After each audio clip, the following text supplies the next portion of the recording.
kelajakdagi maqsadlar aka shu soha bo'yicha. O'zi umumiy meni hali hayotda kelajakda konkret qo'ygan maqsadlarim yo'q. Hozir imенно miyamda aylanib yurgan narsa 3 o'g'lim bor. Shunga 2 xonali bo'lsa ham 2 ta dom olish. Hozir boshqa narsani o'ylamayapman.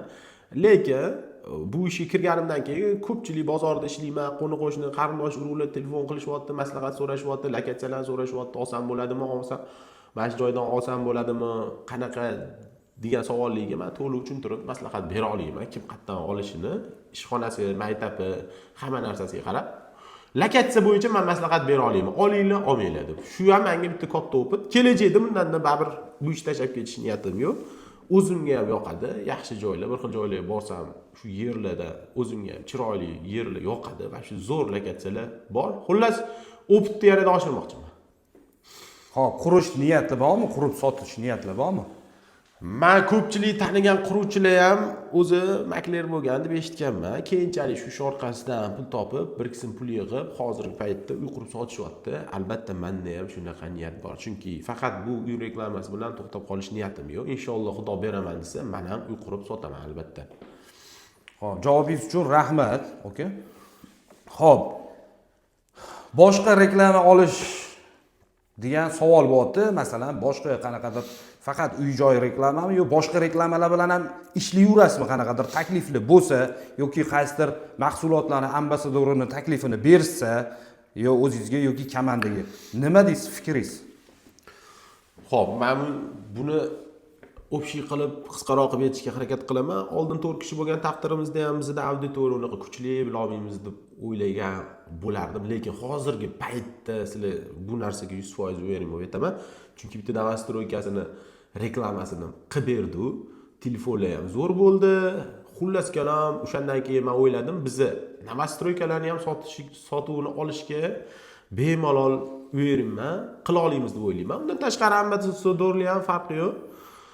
Novostroyka agar yaxshi bo'lsa, hujjatlari joyida bo'lsa, sotuvsini olib, ommaga olib chiqib beramiz. Yomon bo'lmaydi sotuv deb o'ylayman. Bu opitdan kelib chiqib aytaman. Men o'sha novostroyka bo'yicha ko'p suhbatlar qildim. Bizdan ancha qoniqishdi. Xullas kalom, farqi yo'q. Nima tema bo'lishidan qat'iy nazar Instagram dunyosiga olib chiqamiz.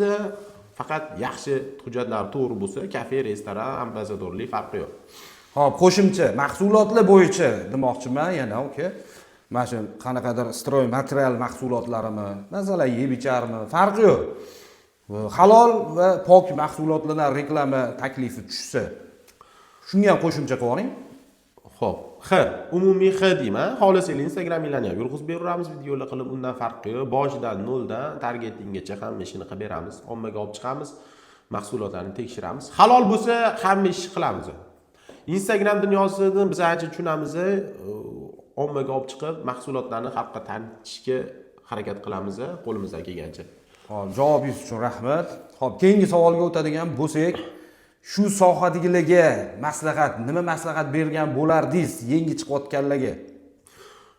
Yaqinda bitta odam telefon qilib so'radi, "Aka, shogird olmaysizmi?" dedi. U hammamizdan menimcha bitta so'rab chiqishdi. Men o'zim shaxsiy opitimdan kelib chiqib aytaman. Men ikkita odamga telefon qilganman bu ish qilishimdan oldin. Joymi bittasi Instagramda o'sha paytda Joymi aytganki, "Bosuvering yaxshi bo'ladi" degan va bosganman. Bo'ldi. Menga faqat telefonda suhbatlashganman, 9 minutcha bo'ldi. O'shandan keyin shundan keyin ishni boshlab o'rganman. Lekin menda bitta yaxshi odat bor ediki, har doim to'g'risini gapirardim. Bundan ham keyin to'g'ri gapirishga harakat qilaman, rostini aytishga. Men odamlarning uyiga telefon qilardim-da, uyingizni reklama qilib beraman, novichokman, o'xshamasligi bor, vaqtingiz olishim bor, yo'q tushuntirardim. Shu bo'yi men telefonni olib, syomka qilib Instagramga qo'yishni boshlab o'rganman. Aytmoqchi bo'layotganim insonning o'ziga bog'liq-da. O'zida hafsalar bo'lsa, g'ayrat bo'lsa. Undan tashqari men YouTube'da soatlab, Instagramlarni, hamma narsani ko'rib, darslik olganman. O'shandan keyin hozir Xudoga shukr, hammasi yaxshi bo'lib ketgan. Avvalambor ishingiz qanaqa bo'lishidan qat'iy nazar, sizning o'zingizga bog'liq. O'zingiz harakat qilmasangiz, hech kim sizga yordam bermaydi. Faqat maslahat berishi mumkin. Olish olmaslik ham o'zingizdan. Xo'p, javobingiz uchun rahmat. Xo'p, keyingi savolga o'tadigan bo'lsak, odamlardan nega o'tib olmaysizlar?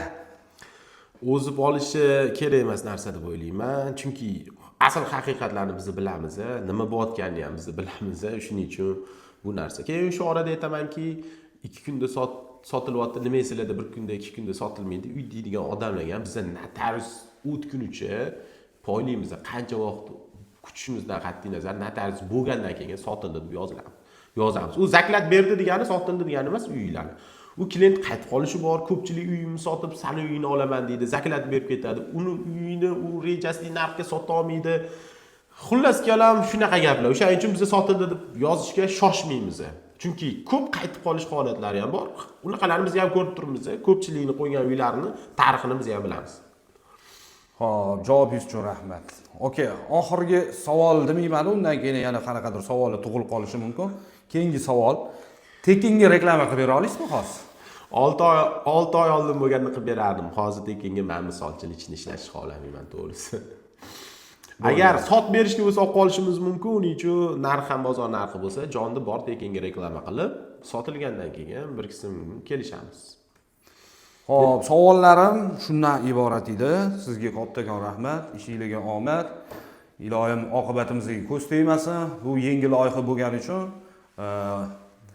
birinchi bo'lib sizdan intervyu oldim qisqacha va o'zimizni xudo xolasa auditoriyamiz uchun bo'ldi.